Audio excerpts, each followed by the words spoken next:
జై. మాన్య శ్రీ భారత ప్రధాని నరేంద్ర మోదీ గారికి భారతీయులందరి తరపున ఒకటే విజ్ఞప్తి చేస్తున్నాము.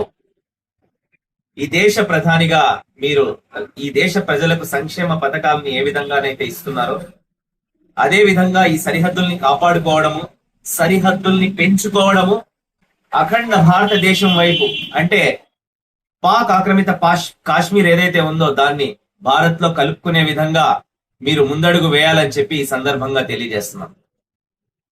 పాకిస్తాన్ ఆర్మీ చీఫ్ అయినటువంటి ఆసిఫ్ మునీర్ పెహల్గావ్ జరిగేకి 3 రోజుల క్రితం ఒక మాట అన్నాడు సమావేశంలో.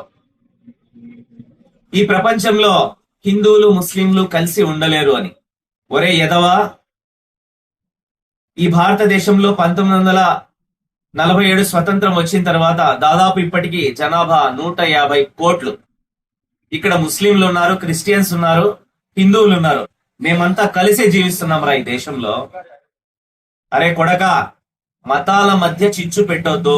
ఇది దేశాలకు సంబంధించిన విషయం, సరిహద్దుకు సంబంధించిన విషయం. అంతేకాదు ప్రధాని మోదీ గారికి ఈ సందర్భంగా మేము విజ్ఞప్తి చేస్తున్నాం. యావత్ భారతదేశం మీ వైపు ఉంది.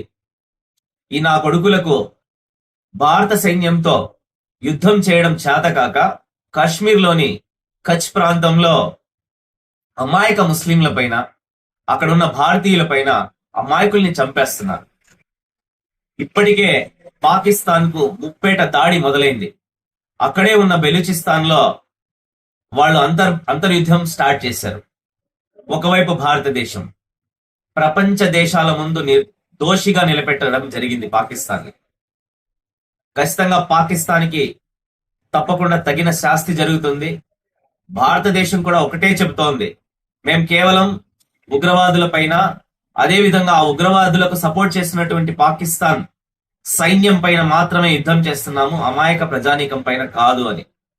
ఎప్పుడు శాంతిని కోరుకునే ఈ భారతదేశం ప్రపంచ దేశాలకు శాంతి ఎలా ఉందో బోధించారు. అది వివేకానంద స్వామి వల్ల కావచ్చు, గౌతమ బుద్ధుడి ద్వారా కావచ్చు, ఎంతో మంది మహానుభావుల వల్ల.